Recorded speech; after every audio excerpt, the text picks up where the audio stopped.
Hello, everybody, and welcome to Hotsport on the eve of what is match week 13 in the Premier League. It's actually going to get heated up because match week 14 is not along around the corner either. That's going to be in the middle of the week. So it's going to be a packed week. This will probably be your first of 3 under pressures in the next 7 days.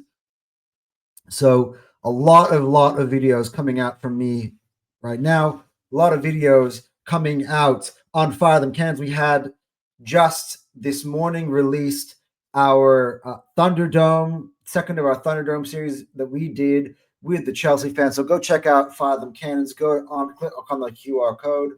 We had Andrew and we had Jesse, the Chelsea fans, and there was a really good pod, good debate. So go check that out. Make sure you're liking, make sure you're subscribing to the channel. Go check us out on the socials. We are getting hot recently. We're back with some of our shorts, our reels, whatever you want to call these things these days. They are back on our socials, so go check us out down below. But in the meantime, guys, it's time for again, just one of the most entertaining segments that I do all week. I'm not to say that all my other ones aren't entertaining. They're all good in their own right. But it's time for Under Pressure.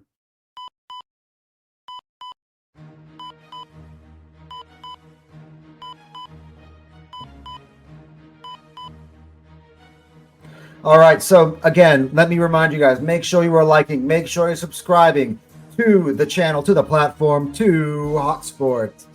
And of course, it's now time for Under Pressure. And there's no one in the football world more under pressure than this man right here, Arne Slot. It's undeniable right now. I've said that at the start of the year that he would never be on the list. I've repeated that again, that statement over and over and over again. And what's happening right now is just remarkable. It's beyond my imagination. Like, I was the guy who has been predicting Liverpool's downfall, but not to this degree.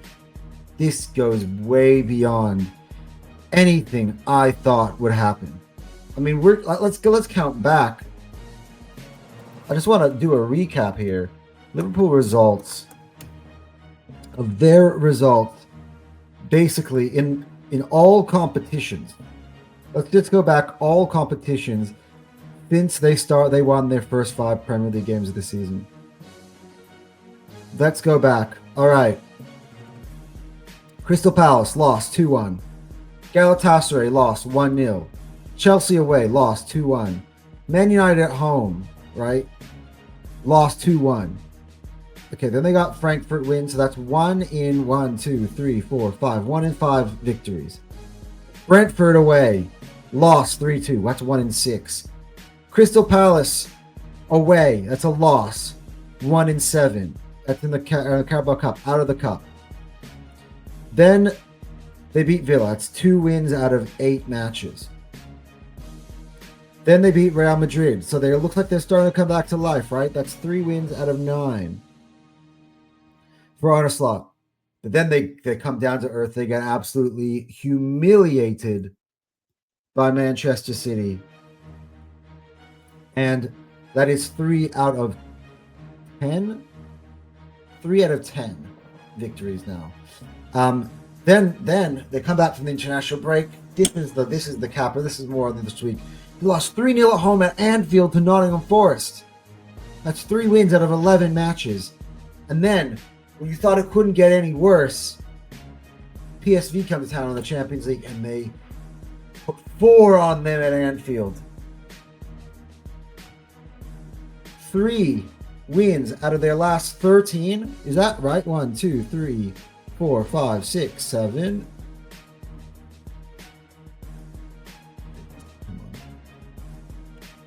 Sometimes this 7, 8, 9, 10, 11, 12. Okay. 3 wins in 12 matches, 9 defeats. With the team that they compiled, the so-called favorites to begin the season. I mean, this is unprecedented territory, not just for a league manager, but for a manager of Liverpool, full stop. Some of the worst managers who've ever been in charge of Liverpool, the biggest failures, have never had a run this poor. And look, it's undeniable at this point, the pressure that's on the man. Yeah, and look, this was Hassam's response to this. And Hassam has been backing him the whole time. And this was telling. This was after the back of the PSV game. He actually said the words. He wasn't willing to say it quite yet after the Forest game. He said, you know the two words. He didn't actually say them. But this time, he went full for it. It's over. It's done. Sack him tonight before this gets even more embarrassing than it already is. PSV 4, Liverpool 1. Yes. Sack him tonight. That was 2 days ago, by the way. So, by the way, he's not been sacked. So, Liverpool hierarchy. Look, you gotta give it to them, right? Liverpool are showing the club motto, which is "You never walk alone." And at the moment, they've decided that they are not going to let Slot walk alone. But it's interesting, though. It's been very public, the backing. But generally, the backing is generally like writing on the wall that it's like, you better freaking turn it around or else. Like, this week game against the weekend against West Ham, I don't even know what I can't even imagine what would happen if they lose. And this is the first question he gets asked when he enters his press conference for this weekend's game against West Ham. Night, but have you been able to since, and if so, what have those conversations been like? Has the support that you spoke about last night been reiterated to you? Yeah, we've had the same conversations as we've had since I'm here. And as I'm not sure if I said it last night, but we fight on and we try to improve. That's what we all try. But the conversations have been the same as they've been for the past 1.5 years. For you at the moment, is there an anger, or maybe that's too strong? Is there a frustration or a feeling of being let down by your players at the moment who aren't necessarily reaching the standards that we've come to expect from them? No, not at all. Although I do agree with you that our standards, and with our, I mean the team, have not been of the standards that we are used to and that we want. So we think we can play better than we do. But last season, when we did really well, there was a lot of focus on certain individuals, and I always said it should be about the team, and the team makes the individuals look very good. And if the opposite is happening, we should also look at the team and not at the individuals. So that's where it's about for me. You also said that you have to look at yourself. What can you do different, if anything? That's not so easy to say what can I do, but it's quite normal if you win or lose or draw that you reflect on a game. Which decisions have you made? What have you done during the week? All kind of usual things managers do if they win or lose. But maybe you do it a little bit more if you lose. You try to find the answer to what is needed to win a game of football. And in the end, it's about doing what this club is about, is keep fighting, and no matter how difficult it is, we have to fight together. But it would also be nice if we would reward ourselves in the moments we play well, because people are very focused and correctly about the parts we don't play well, but there are definitely large parts of the games where we do play well and where we do create a lot of chances, and we tend to forget to reward ourselves in those moments, and every small mistake or small error immediately leads to us conceding a goal, and that is a very bad cocktail to have.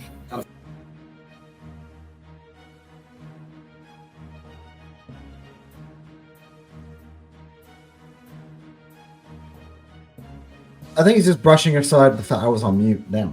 I think he's just brushing aside the fact, the absolute elephant in the room, which is that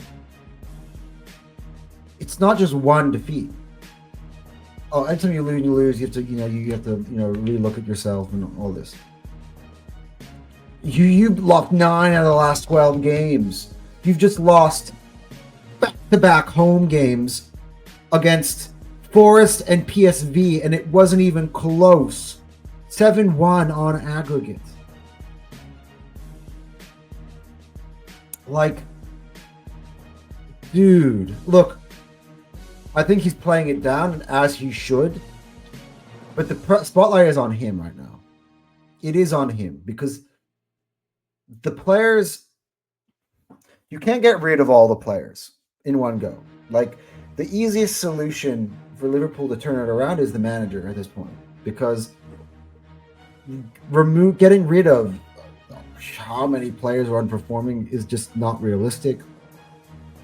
These also are players that, let's be honest, are meant to be world class for a lot of them.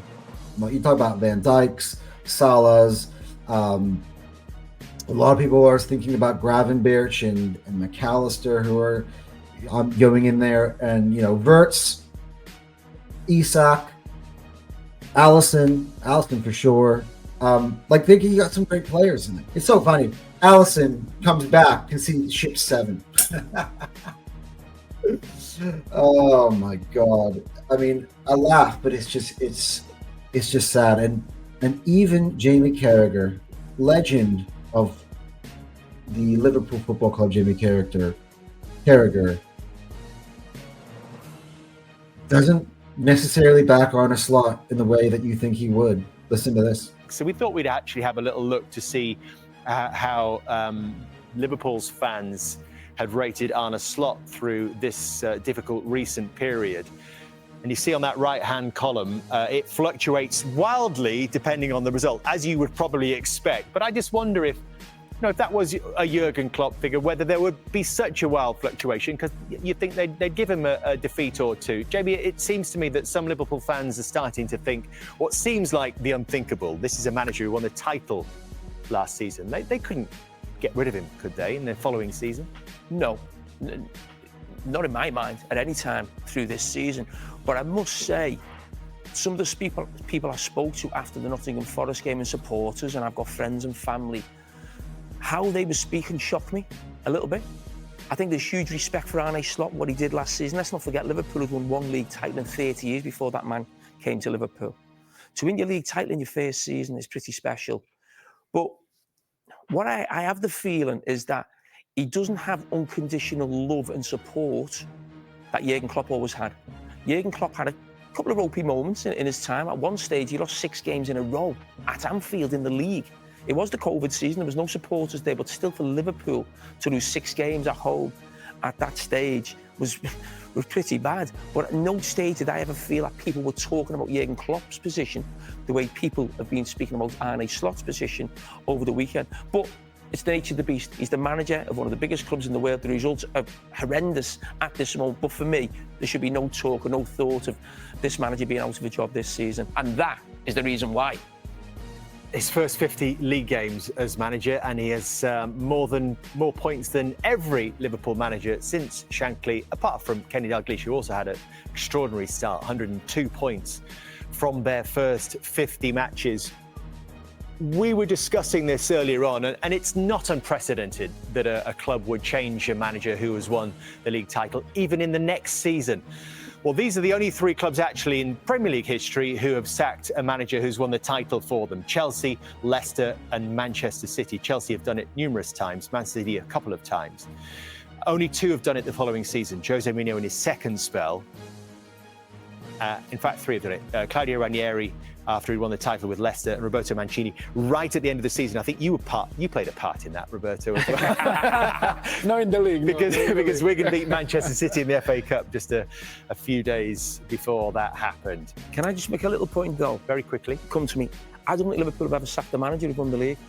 I think they all resigned or they all left for different reasons. Liverpool have never, got rid of a manager who's won a league title. And rightly so. Yeah. Wow, that's what a fact. So that would be unprecedented if they were to sack Arne Slot. It's not only have they never, they don't sack managers. I mean, they did it with Brendan Rodgers because there was an incredible opportunity for Jurgen Klopp, who was out there and available to join the football club. But look at that. You see some of those stats that they pulled up there? Like, the best first 31 games. I mean, you can include all this run, by the way, if you want to, but the best starting 31 games. Oh, no, wait, no, because it's beyond 31. But anyway, 51 games in charge of Liverpool of anyone, and yet we're having discussions about sacking him. And I've changed my position on this. I think at this moment, I think it's rightfully so. Just because it's insane and something needs to turn the ship around. Like I keep saying every week, this is the week they turn it around. This is the week they turn it around. And they did for a bit. They got the Villa win. Really, in the Premier League, that's it. Yeah, that's it. And then they beat Real Madrid, and you're like, okay. They got slapped up by Man City. Like, the team's morale is in the dumps, and that is up to the manager to take them out of there, and he has managed to do it. So yeah, that is all we'll discuss on this topic. But yeah, Arne Slot is definitely under pressure for sure. Moving on to the players, I've got Anthony Gordon is under pressure, and look, maybe this is just a me thing, but quietly, I've noticed that Anthony Gordon is not necessarily the player everyone thinks he is, or has been this season at least. And I looked through some of the past games, and yeah, his average player rating has been not as high as I thought for a player who's supposed to be that important. I actually think he's supposed to be their marquee attacking player now that Alexander Isak is gone. I think everyone would agree that. Like, Walter Mata has played well at a certain point, but he's not the main man. I think Anthony Gordon is the main man. But this has to be said. Harvey Barnes, and maybe this is less about Anthony Gordon and more about Harvey Barnes. But Harvey Barnes has been the best attacker at Newcastle.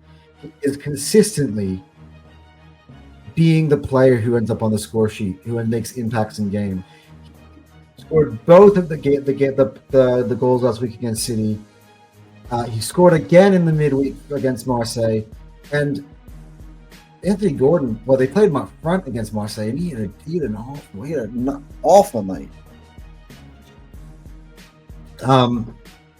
Yeah, I just feel like the reason why I'm going to say this is because there's so many attacking options now in England heading into the World Cup, and if he gets outshone by Harvey Barnes, who I believe is also English, but I don't think Harvey Barnes would ever make the England team.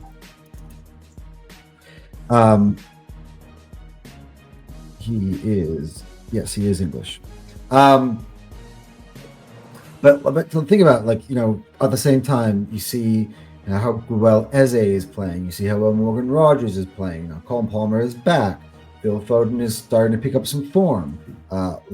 Like Saka, of course. You got Saka. Madueke is now back. Even Grealish is showing good form. Rashford is showing good form at Barcelona. Like, Thomas Tuchel's got so many people to choose from, and if Anthony Gordon's performances don't pick up, it might just not be him. And that's as much as I'll say. I sometimes like to pick up ones that people are not noticing as much, and there's not a lot of media coverage on this one. There might be from some of the Newcastle fans. I've been speaking to some of the Newcastle fans already this week, and I think they're starting to agree with me that Anthony Gordon is not necessarily performing to the way they expect him to, and that's just the fact. The other one, by the way, and he's just a leftover from last week's one, that's Antoine Semenyo. And in fact, and I'm not going to take too long on this one. I'm just going to say what it is, which is there's a lot of pressure on him now. He missed out on last week because he was injured. The team, by the way, came back from 2-0 down to draw without him. But the team now, their results are slipping away from what they were. They've fallen off from what they were. Let's be honest and quite frank about that. But so there's many different things that go into this, but the biggest part, again, is the pressure that I feel like the media has put on him now to perform, that he could be the savior or the missing piece for some of the bigger clubs, because of that release clause that has been put out there. But his performances in order for him to really earn that or maintain the interest of some of the biggest clubs, the pressure is on for him to come back from this Italy injury. According to Areola, that he is going to be available most likely for this game on the weekend. And he's got to step up his game. He's got to continue on that good form. I don't think he can afford to just, up and back out for a game. We're going to go to the Stadium of Light. He's going to have to, put in a good performance to continue to do that, because learn from Konate this week. Team's interest doesn't last forever. If you can play yourself out of team's interest, and Konate for the longest was assumed to be going to Real Madrid, and officially Real Madrid have removed their interest in signing him, even on a free, because he's been so poor this season. And that could happen to any player.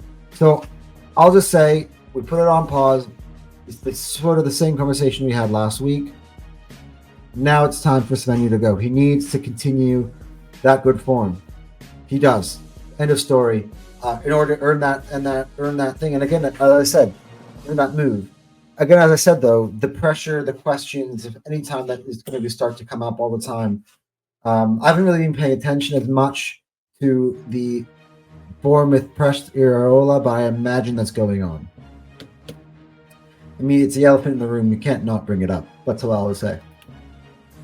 And now, finally, to end the video on the last thing that's under pressure, team under pressure, back by popular demand, is Manchester United. Look, there are a lot of candidates. You could have said Man City because they drop points.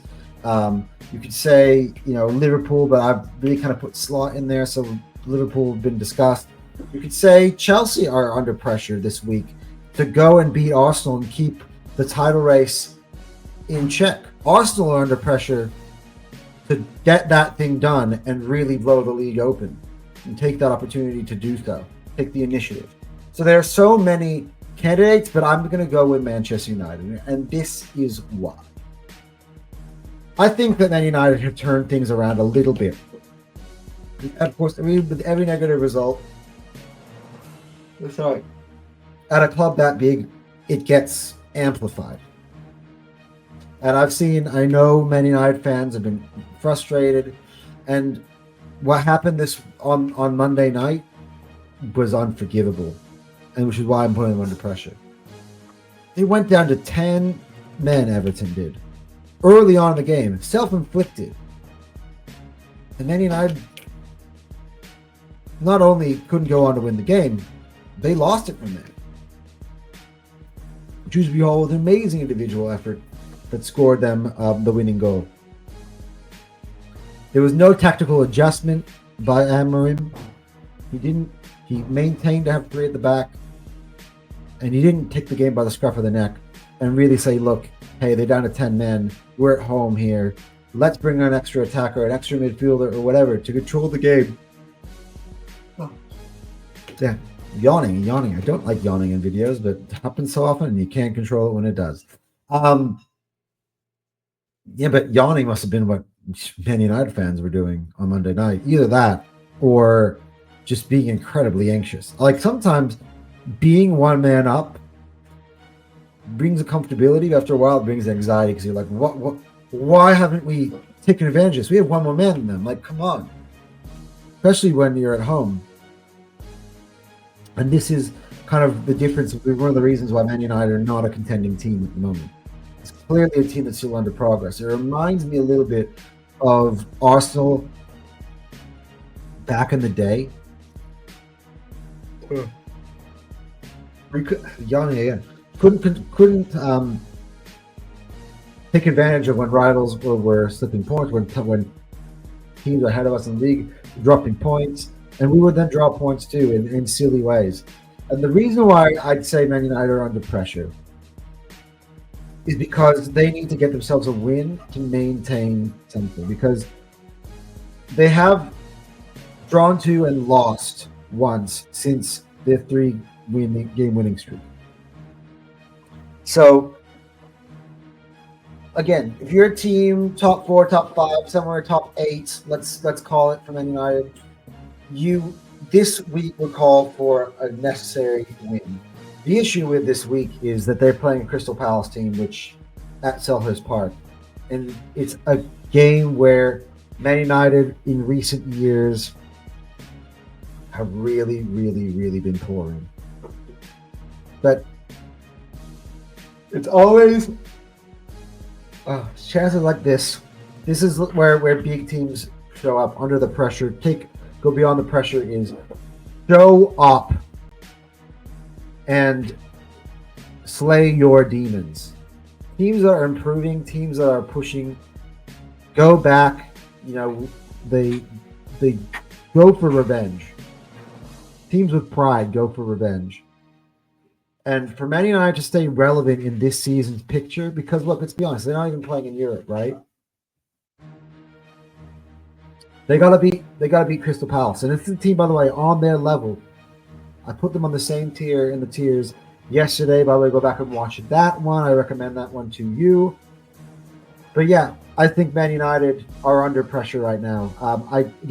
Ruben Amorim would have been a contender to been a manager under pressure.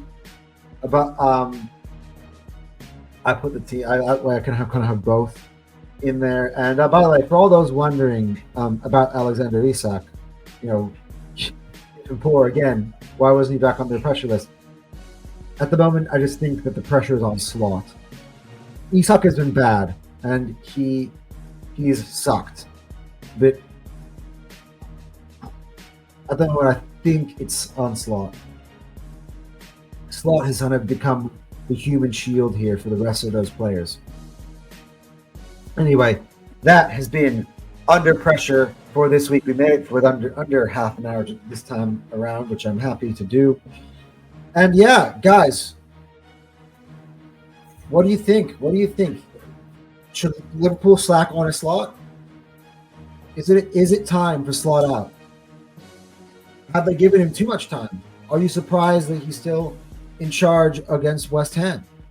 Well, if they beat West Ham, is he okay? Does he if they lose to West Ham, is he out? What happens with it in a draw?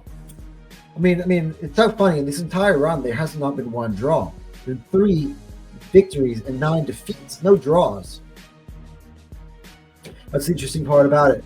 And yeah, what do you guys think about Anthony Gordon? Do you think Harvey Barnes has been better than Harvey Gordon this season?